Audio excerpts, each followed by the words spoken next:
gaazexeessitoota Tifan CPJ yookaan Committee to Protect Journalists balbaloo bara 2020 qoftee gaazexeessitoota torbudhamu ka'imatti gareen kun mootummaan Abiyyi Ahmad gaazexeessitoota kan himata akka karra dhiyeessulee raga tokko fudhachuu hin dandeenye jedhe kanal irra dubbatan caamsi sadii bara 2021 guyyaa wiixataa guutuu dardaa dabar.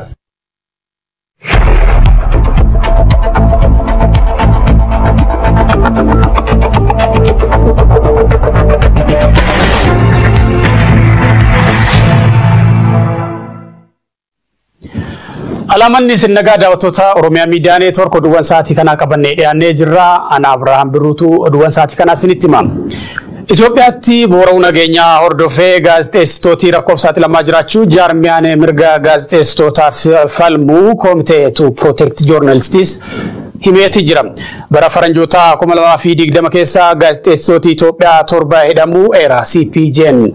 Garri caalaan gaazexeessitoota kanneenii ka himataman yakka farra mootummaa yoo ta'u ragaan tokkollee irratti hin argamne jedha. Ji'oota 12 darbanitti addunyaa irratti gaazexeessitooti 49 ajjeefamuu eereeti jira. Itoophiyaatti gaazexeessaan televezyiinii Tigraay Daawit Kabbada namoota ajjeefaman kanneen keessaa gaazexeessitoota hidhaman keessaa gammaa ji'oota 10 oliif mana hidhaa keessa ka jiru gaazexeessaan OMN Mallasa Dirribsaa nama tokko. CPJ'n gabaasa isaa kanaan akka jedhetti bara 2020 keessa gaazexeessitoota ukkaamsaaf kan saaxilaa ture odeessaa babal'achuu COVID-19 yookiin koronaa vaayirasii wajjin wal qabatu tamsaasuu fi mufiiwwan uummanni mootummaa irratti qabu gabaasuudha.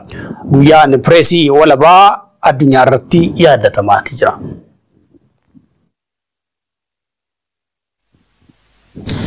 Labsiin manni maree ministeerotaa tibbanaa maqaa shororkeessaa jedhuun baasee walabummaa pireesii fi qaroowwan ukkaamsuuf kan kaayeffatedha jedhu warri Oromiyaa irraa OMN dubbise. Haala ulfaataa fi hammaataa gara fuulduraatti dhufaa jiru ofirraa qolachuuf uummanni ammoo tokkummaadhaan yoomillee caalaa dhaabbachuu qabaa jedhu Faayizaa Eliyaas yaada namoota kanneenii qindeessitee jirti. Mootummaan Itoophiyaa maqaa shanee ji'oo uummatatti moggaasuun duula duguuggaa sanyii raawwachuuf tan duraa caalaa hammeessee itti deemaa jira jedhan qeerroowwan godina addaa saba Oromoo Walloo fi lixa Oromiyaa magaalaa Naqamtee irraa Oromiyaa Miidiyaa Neetwoork bilbilaan dubbise. Labsiin manni maree ministeerotaa tibbana maqaa shororkeessaa jedhuun baase eenyu rukutuuf akka ta'e hunda keenyaafuu ifa ta'uu qaba kan jedhan qeerroowwan kunneen haala ulfaataa fi hammaataa gara fuula duraatti nutti dhufaa jiru ofirraa qolachuuf tokkummaan keenya murteessaadha jedhan. Abiy Ahmed haasaa isaa kanaan dura taasise keessatti shororkeessaan uummata osoo hin taane mootummaadha jechuun dubbatee turuu kan yaadachiisan qeerroowwan magaalaa Naqamtee wayitaammaa kana fallaasanii uummata nagaa maqaa shanee ji'oo itti moggaasuun waraana bobbaasee duguuggaa sanyii eenyummaa bu'uureffate raawwachaa jira jechuun himane. Ammas taanaan gochisuu kanneessaan sabboonummaa Oromoo balleessuuf kaayyeeffatamee waraana Abiy Ahmed bobbaaseen raawwatamaa jiraachuu yaadachiisuun qaama eenyummaa saba kanaa balleessuuf hojjetu kana Oromoon gonkumaa deeggaruu hin qabu jechuun dhaamanii jiru. Bulchiinsi Abiy Ahmed umrii aangoo isaa waggaa 3 hin caalle keessatti gocha sookanneessaa wayyaaneen uummata Oromoo irratti hojjechaa baate dachaan kan caalu hojjetaa jira. Kanaaf qeerroon Oromoo fi uummanni waliin ta'uun tarkaanfiin itti aanu maal akka ta'uu qabu irratti mari'achuun akkaan barbaachisaadha kan jedhan ammoo qeerroo godina addaa saba Oromoo Walloo irraa yaada isaanii laatanidha. Mootummaan kun kanneen jijjiiramni kun akka dhufuuf shoora guddaa bahuun sadarkaa duraa irratti argaman keessaa obbo Jawaar Mohaammed dabalatee hayyoota Oromoo biroo hidhaatti guuruun miira uummataa ilaalaa jiraas jedhan. Kanuma cinatti namoota nagaa manneen hidhaa keessaa baasanii ajjeesuun reeffa isaanii dirree gubbaatti gatuun yeroo irraa gara yerootti dabalaa dhufeeti jira. Kun ammoo mootummaan biyya bulchaa jiru mataan isaa ta'uu shororkeessaa ta'uu kan ragaa ta'uudha jiru qeerroowwan kunneen. Mootummaan dhiibbaa uummatarra godhaa jira. Sababa kaardii filannoo fudhatuu didaniif namoota hedduu hidhaa akka jiruu fi doorsisaa akka jirudha. Kaardii filannoo fudhatan malee tajaajila hawaasummaa tajaajila garaagaraa waajjira gandaa irraa waajjira irraa hin argattan kan jirudha. Uummanni bakka paartileen Oromoo siyaasaa jajjaboon kaafama gabaawwan filannoo keessaa dhiibamanii baafa. Mootummaa abbaa irreetiin uummata bulchaa jiru mootummaa seeraa dharaa warra nama ajjeesu kana uummanni deeggaraan jiru ajajaallee fudhataan jiru. Filannoon bara kanaatis karaa seera qabeessa ta'een ni gaggeeffama jedhanii yaaduun hedduu ulfaataadha. Saniin alatti miseensota paartilee mormitootaa jajjaboo hidhuun paartilee siyaasaa Oromoo moggaatti dhiibee filannoo keessaa baasuun ofii isaatiif dirree qullaana filadhaa jechuun waan nama saalfachiisuudha jedhan dargaggoonni yaada kennatan kunneen. Galatoomii carraan kennuu keetiif filannoodhaan wal qabatee waan isaan jiran akkuma waliin beeknu abaa'oo fi kaafaa'oon paartiilee gurguddoo uummanni Oromoo guutuun filachuudhaaf wajjin ta'ee eenyummaata gaaffii isaa hanga ammaatti gaafachaa ture deebifachuudhaaf uummanni Oromoo guutuun deeggaraa turedha. Oromiyaa bakkoota hedduutti sababa mootummaa kana dirqamaan filachuu qabdu jedhuun namoota nagaa jumlaan hidhuun kanneen biroos adamfamaa jiru waan ta'eef Oromoon murtee isa xumuraa murteeffachuu qabaa jechuun dargaggoonni kunneen yaada isaanii kan goolabane. Godina Qeellam Wallaggaa magaalaa Dambidolloo ganda 07 keessatti poolisiin humna addaa Oromiyaa dargaggoo Dassaaleny Boggaalaa jedhamu mana jireenyaa isaa keessaa baasee ajjeesuu maatiin Oromiyaa miidiyaa neetworkiitti himanii jiranii Naa'imaa Umar dabalata qindeessite. Godina Qeellam Wallaggaa magaalaa Dambidolloo ganda 7 keessatti poolisiin humna addaa Oromiyaa dargaggoo Dassaaleny Boggaalaa jedhamu mana jireenyaa isaa keessaa baasanii ajjeesuu maatiin OMN itti himani. Dassaaleny Boggaalaa dargaggeessa hojii guyyaa hojjetee of jiraachisu ta'uusaa kan himu miseensi maatii nama kanaa gaafa sanbata duraa halkan sa'a 3 keessa poolisiin humna addaa Oromiyaa mana jireenyaa isaa dhaqanii isa qabuu hima. Namni kun to'annoo seeraa jala erga oolfamee booda maatiin kamiyyuu akka isa hin hordofneef poolisoonni himanii ganama isaa gaafachuu akka dandeenyu nutti dubbatanii isa qabanii deemanii jechuun dubbata namni OMN dubbise kuni. Poolisiin humna addaa Oromiyaa garuu Dassaaleny erga mana hidhaa seensisanii booda halkanuma san mana hidhaa keessaa baasanii halkan walqixa toora sa'a 6tti magaalaa Dambidolloo ganda 7 jedhamu isa geessuun rasaasaan ajjeesanii qarqara daandiitti reeffa isaa gatuu hima. Uummanni naannoo sanaa eenyummaa nama kanaa baruu akka hin dandeenyeef waraqaa eenyummaa fi wantoota isa ibsuu danda'an waajjira poolisiitti irraa fuudhanii waan hambisaniif reeffi sun Dassaaleny ta'uu erga bulee booda barame jechuun namni kun hima. Reeffa Dassaaleny hospitaala geessanii ilaalchisuuf illee yoo yaalan poolisiin isaan dhorkuu dubbata. Miseensi maatii kun deeggarsa uummataatii fi jaarsoliitiin ganduma sanatti reeffi awwaalamuu kan himu miseensi maatii kun ammallee haalli magaalaa Dambidolloo keessa jiru hedduu yaaddessaadha jedhee jira. Maqaan mucaa kanaa Dassaaleny Boggaalaa jedhama. Dassaaleny Boggaalaa kun bakka bulchuu bakka bulee jiru halkan sa'aatii 9 fuudhanii halkan sa'aatii 6 qabatanii naannoo duwwaa torbaaf kadhamutti ajjeesanii gatanii. Namni kun nama kaasiraa hojjetee jiraatudha. Humna addaa ta'e humna addaa Oromoo Amartaan Walwaddaa jedhamtu ishee deemee nama afur ta'anii halkan sa'aatii 3 gatanii reebanii jajjabanii ka'ee deemanii. Torbaan tokko dura magaalaa Dambidolloo keessatti barsiisaa yuunivarsiitii Dambidolloo kan ta'e kaadhimamaa PhD qajeelaa taasisaa jedhamu poolisii Oromiyaatiin mana jireenyaa isaa keessaa baafamee ajjeefamuun isaa ni yaadatama. Ajjeechaa lammiilee nagaa irratti qaamolee nageenyaa mootummaatiin magaalaa Dambidolloo keessatti irra deddeebiin raawwatamaa jiru ilaalchisee itti gaafatamaa waajjira bulchiinsaa fi nageenyaa godina Qeellam Wallaggaa obbo Tasammaa Waariyootiif bilbila harkaan duraa kaasuu hin dandeenye. Daawwattoota jechaan Oromiyaa keessaa hammaatee akka itti jiru odeessi Oromiyaa miidiyaa neetworkii dhaqqabaa jiru ni mul'isa. Haaluma kanaan Wallagga Lixaa aanaa Haaruutti dargaggoonni lama Yoosef Dirribaa fi Iyyaasuu Waggaarii jedhaman humna waraanaatiin ajjeefamanii jiranii. Dargaggoota kana waliin kan rukutame dargaggoo Mitikkuu Kumarras wal'aansarra akka jiru dhageenyee jirra. Godina Jimmaa aanaa Gommaattis dargaggoo Ayub Ahmad jedhamu magaalaa Geembetti mana baasuudhaan rasaasaan rukutuudhaan namooti dargaggoo kana gara hospitaala geessanillee akka hin geessine reebichi hamaan irratti raawwataa akka ture odeessa achirraa nu ga'e ni ibsa.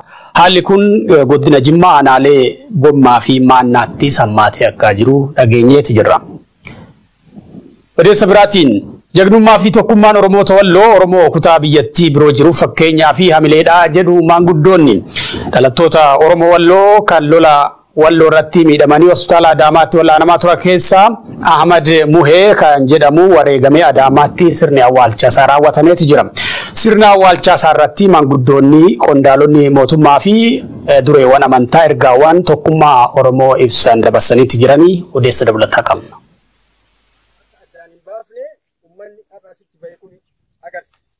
Ahmad Muhee namoota leellaa liyyuu haayilii naannoo Amaaraa Oromoo Walloo irratti bane keessatti miidhaan qaamaa cimaan irra qaqqabe keessaayi. Namni kun waahillan saafaana hospitaala magaalaa Adaamaatti wal'aansarra turan keessaayi. Wal'aansa guyyoota dheeraa godhameef booda lubbuu isaa oolchuun hin danda'amne. Ahmad wareegamee jira. Sirni awwaalcha isaas achuma magaalaa Adaamaatti raawwatame. Sirna awwaalchaa kanarratti maanguddoonni bebbeekamoon qondaalonni mootummaa dureewwan amantaa dargaggoonnii fi kutaaleen hawaasaa garaagaraa argamanii jiru.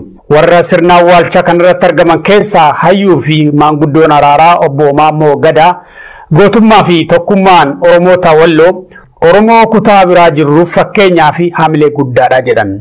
Uummanni Walloo immoo uummata bu'uura Oromummaadhaa gadi lakkisin jagnummaa Oromummaadhaa bira jiru warra innaa guddaa biratti of kabachiisee mirga ofii eegsisee diree ofii kabachiisee jiraachuu danda'e. Jagnummaan xiqqeenya hin qabu, xiqqeenyaa miti. Xiqqeenyi onnee qabuudha malee namni onnee qabu, namni walii gale, namni tokko ta'e, namni wal jalaan dachaane hangam akka humna qabu, waaqa biratti illee gama kan gargaarsa qabu uummanni kun nu barsiisee jira. Nuti uummanni Oromoo uummata kanarraa barachuu qabna. Tokkummaa isaaniitirraa barachuu qabna. Waliigaltee isaaniitirraa barachuu qabna. Waan illee warra waliigale gargaara. Nama waliigale gargaara waan illee nama waliin galle waan illee gargaaru.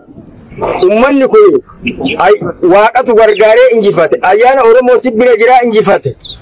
Ayyaana dirree isaanii waliigaltee isaanii jaalala isaaniitiin injifatan malee baay'inaa fi miti humna qabaachuu fi miti. Kanaaf Oromoo uummata kanarraa tokkummaan hagama akka gatii qabu, tokkummaan hagama akka injifannoo fidu, tokkummaan akka ulfina qabu uummata kanarraa barachuu qabna. Oromoon akka sabaatti eenyu waliinuu jiraachuu irratti bara kamuu rakkoo qabaatee hin beeku kan jedhan obbo Maammoon safuu kana fuulduraaf illee tikfannee turuu qabnaa jedhan. Oromoon nama isa wajjin jiraate ollaasaa tokkollee akka safuu Oromootitti gidee tokkollee nama Oromoon nama miidheen beeku hin miidhame malee. Kanaafuu ammallee amalli Oromummaadhaa sun kan safuu qabu, kan nama harka qullaa, nama dhibamaa, nama si jala jiru. Waan goone Oromoon aadaan isaa ture aadaa boonsisuu kan ammallee Oromoon qabatee deemuu qaba jeetaa yaada. Jabana kam keessattuu miidhamni Oromoo jabeessuu malee laaffisee hin beeku jedhan obbo Maammoon. Miidhamni keenya tokkummaan keenya akka cimu godhe malee akka cimaa deemu taasise malee miidhaan Oromoo hin laaffifne. Oromoo addaan hin baafne. Oromoon awwaatamiidhamuun tokko ta'aa deeme. Oromoon awwaatamiidhamuun cimaa deema. Ajjeechaan Oromoo hin laaffifne. Kanaafuu kana abbillee eenyullee beekuu qaba. Maanguddoonnii fi dureewwan amantaa sirna awwaalchaa kanarratti hirmaatanis kana booda lubbuun namaa akka hin baane ergaa dabarsanii jiru. Yeroo hundaa walqoodinsa keessaa baanee waliif hirkoo haa taanu jedhan. Waa hundaanuu cimaa dhaabannu qarshii qofaan iddoo hin taane waa hundaanuu waanuma hundaanuu yoo danda'ame lubbuun namaas akka hin baane garasiin akka gargaaru dhiibbaa wanni gochuu dandeenyu hundi. Amma uummanni kun osoo achitti ofirraa qabuu baatanii yoo nutti as maqatan uffata nyaanni manni isaanii nurra jira moo nurra jiru? Rakkoo kana osoo inni tarkaanfatee dhufne achitti kittaanuun dirqama kenna. Dhara moo dhuga? Nan sobe? Haqa isaarratti du'e gurbaan hunda akka biyyatti du'e haqa uummata isaarratti du'e hunda keenyaa fi ilma keenya obboleessa keenya kan du'e kanaaf hundi keenya wal qubaa qabaatu. Kaniin booda namni keenya marti wal quba qabaatti wal jalaa deemu wajjinaa deemu xinna guddaa jechuun haaftu. Amantii wal qooduun hin jiru kun wal keessa jira. Amantii miti rakkinni keenyan keessa. الله أكبر Alataan walloo qondaalli mootummaa obbo Muhammad Abduu ammallee uummata buqqa'ee fi miidhame bira haa dhaabbannu jechuun ergaa dabarsan. Mana yaalaa yookiin hospitaala dhabuudhaan namoonni baay'een bakka itti yaalaman dhabaniiti rakkoon guddaan irra gahaa kan jiru. Ammallee reefu kan dhufaa jiran haga ammaa namni nu jalaa madaa'e kan mana yaalaa hin argin baay'eetu jira. Akka hin taane ta'anii takka ta'an ta'an jedhama ammaatti Oromoo. Kanaaf akka hin taane ta'aa jirra. Akka hin taane ta'aniif immoo akka ta'ana jennee ta'ubsina. Nu quba qabdanii nu quba qabaadhaa fuula durallee wal quba haa qabaannu. Rakkoon isaanii rakkoo kenna moo rakkoo kennaani? Akka namummaattillee akka sabummaattillee bira jira moo bira jirru? Dhimmi jaarsummaa piroojeektii ijaarsa hidha haaromsa Itoophiyaa jaarsummaa Ameerikaa qofaan furamuu danda'a jedhame. Jalqaba baatii bitootessaa erga yaaliin jaarsummaa karaa gamtaa Afrikaatiin Koongoo Kinshaasaatti gufatee booda biyyooti Suudaanii fi Ijipti karaa tokkoon Itoophiyaan immoo gama biraatiin himachuun isaanii caalattuu dubbii hammeessaatti jira. Gabaasa dabalataa qabna. Jalqaba baatii bitootessaa erga yaaliin jaarsummaa karaa gamtaa Afrikaatiin Koongoo Kinshaasaatti gufatee biyyoon Suudaanii fi Ijipti karaa tokkoon Itoophiyaan immoo gama biraatiin wal himachuun isaanii caalattuu dubbii hidha haaromsaa hammeessaa jira. Gama tokkoon Ijiptii fi Suudaan Itoophiyaan waggaa 10 guutuu maqaa jaarsummaatiin dubbii lafarra butaa yeroo bitataa turte jedhan.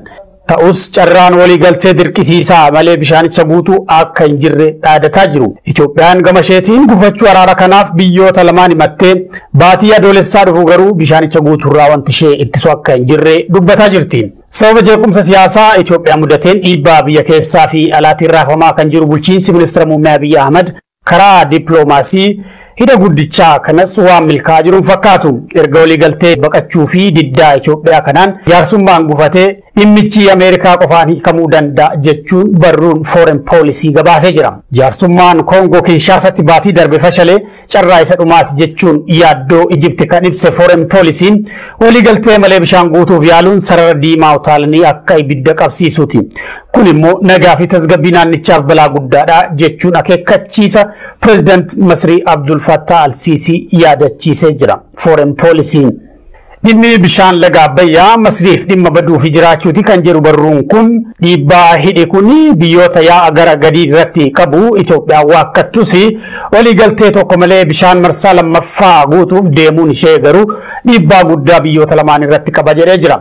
Itoophiyaan gama isheetiin walii galtee armaan dura Raashiyaa Sooshiit eegalee Ameerikaa Waashingtan DC'tti xumuruuf ture sadarkaadhuma irratti gattee bahuun ishee kan yaadatamuudha. Gabaasi foreign policy kun osoo dhimmichi hammaatee gara nagaa fi tasgabbii gaanfa Afrikaa ofiifuu reeqisaa jirutti yaaddoo dabalataa hin uumin Ameerikaan gidduu galuu qabdi jedha. Itti dabaluunis Ameerikaan faayidaa gurguddaa biyyoota sadeen keessaa qabdu eegsifachuuf jecha bulchiinsi President Joe Biden haaraan dubbicha qabachuun dhiibbaa taasisuun fala isa dhumaa ta'uu mala jechuun kallattii akeekee jira. Dhimmichis jaarsummaa Ameerikaatiin qofa furamuu akka danda'u akeeke. Biyya Hindiitti dhibeen kooronaavaayirasii akkaan hammaatee 10,000 galaafachaatti jira. Biyya sanatti guyyaatti nama 400 caalutu qabamaatii jira. Hagayyoodhaa biyya san keessatti namni 20,000 caalu qabameetti jira. Tamsa'ina dhibee kanaatiin Itoophiyaan baha Afrikaa irraa tokkoffaa yoo taatu Afrikaa irraa immoo warra jalqabaa Afran keessatti argamti. Gabaasa maddeen alaa guyyaa waariyootu sinitti. Grasping valuable oxygen, receiving care in a car. Weerar coronavirus naannoo torbaan lamaatti waltaansa biyyi Narendra Modi Indiyaa leeluu jiru. Namooti miiliyoona 20 caalan dhuunfaaf kanaan qabamuun namni duulee lubbuudha. Haleella marslammeessoo the second wave of COVID struck jedhamu. Namoota hospitaal bakka ciisan dhabanii yoo haraarratti korii dhidhiitatanii du'anii mul'ata. Hir'inni meeshaalee oksijiiniitiif gargaarsan hargansuullee mudachuu dubbata. Reeffilmaan namoota akkuma qamadii gannaa tarreen diriirfamuun haduu immoo akkuma aadaa biyyi sunii jemlaa kan gubachuu caala maalti nam dhukkubsaan gaafi kan cufaaf immoo sababii korona ta'uun bineensi kun ammalee nama addunyaachoof waan ilbaas fakkaata. It is somehow unimaginable, unbelievable. Lafti Sharukaaniif Salman Khan faandelii waan qabatte gallakkeef dhabde jirti. Diinagdee siyaasaaf hawaasummaa wanni jedhan tokkolleen hin jirtu. Manni barumsaa, manni amantii, iddoon bashannanaa, sochiilee uummataatiif hojiileen idilee hundi dheedaa akka New Delhi, Maashtaariyaa, Karnataka, Odisha, Harayaanaaf lixa Bengaalii facuuf keessa cufamu isaanii dubbata. Uummati biyya lafa dhukkub guyyaan nama dugatuu jirkan coronavirus waan dagat fakkaata. Bineensi kun eessa ka'ees jiraan sila yaadatamuu malta. Kanaaf waa'ee ogeessa fayyaa Chaayinaa yeroo jalqabaatiif akka dhibeen kun addunyaa balleessuu dandeetti raagoo fi dhukkubichaan lubbuudhaaf Dr. Lee Weeling isa yaadachiisuu barbaada.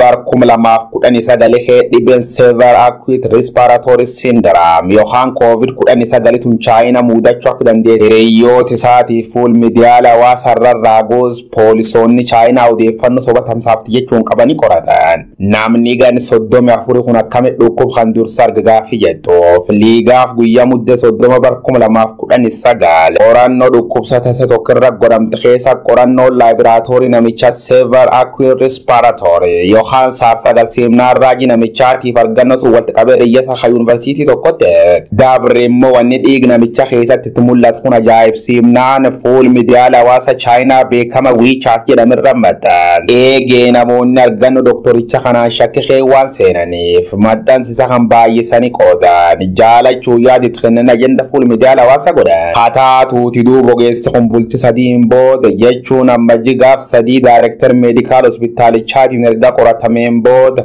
waajjir nageenyi biyyaalessaa yaamamoon himanni oduu soba hawaas jeeqis tamsaafsi jedhe rabbanamuun jabdu doorsifa. Doorsis qofaa miti waajjirti biyyaalessaa irraa keekachiisu dhumatti kennamoon waan akkan ammaan akka tolchinaan akka fannifamuuf murtii dhumatti mani gallakkisan. Dhukkubii kuyyoo kanayyoo hospitaalota biroo kanaannoo dheedu waan keessa namoota torbirra mul'achuu isaa dubbata. Akeekachiisi kun kennamee fili guyyaa gaafa amajji 8 hojii sataayidilee deebii aduu dhukkubsattoota yaaloo fi dhibee koronaatiin qabamuun hafa yookaan sireen rakkoof amajji gaaf 31 immoo waan dhaqqabcuuf qorannoo argannoo isaa waliin deeggaruun fuul miidiyaa hawaasarra gallakkisa dhossa mootummaa Chaayinaa diidan dhangalaas. Mootummaan Chaayinaa akka dubbiin jajjabduun tumbaatiin barbaantu kanaaf ogeessi fayyaa kun sababum dhuga baaseef sabab dhibee koronaa talmaan nama gatuu jirti tan durse dubbateef mootummaa Chaayinaa biran namoota 8 dhibii waliin maqaan dhara zarruuma smogar jechuun namoota dhara facaas jedhetti murtaa'uun akka fannifamuuf barbaadamu jalqabe. Guyyoota lamaan booda jechuun amajji gaaf 8 dhibee koronaatiin qabame amajji gaaf 12 dubbiin itti jabaachuun kophaa baafame. Adwa gooleen bulin Dr. Lee lubbuudhaaf. Nearly 8,000 people have died in this state alone and they're struggling to deal with all the burials. Vaayirasiin kijjibi mootummoota addunyaa da'oo godhachuun Chaayinaa ka'ee dhiibuman namunda sakatta'uu jiru kun am laf cufa waan jabaat fakkaate. Itoophiyaan keezi dhibichaatiin Afrika keessaa afuraffaa Afrika baa keessa immoo tokkoffa ta'uu sitti dubbata. Indiyaan immoo riikoordii Ameerikaan galmeessite turtirra fudhachuuf waan gulufaa jirti fakkaate. Babal'inni dhukkubichaatiif sababi filannoo Indiyaa godhamuuf jirti laalchisuun hiriirri deeggarsa war siyaasaatiin godhamuu jiru dubbii akka ogeeyyiin fayyaa raga baa'u. Biyyoota filannoo godhuuf garmaamuu jiran keessa Itoophiyaan tokko ta'uu namu qophaa'e. Kanaaf carraan Indiyaa isiin lakka mudachuu danda'a.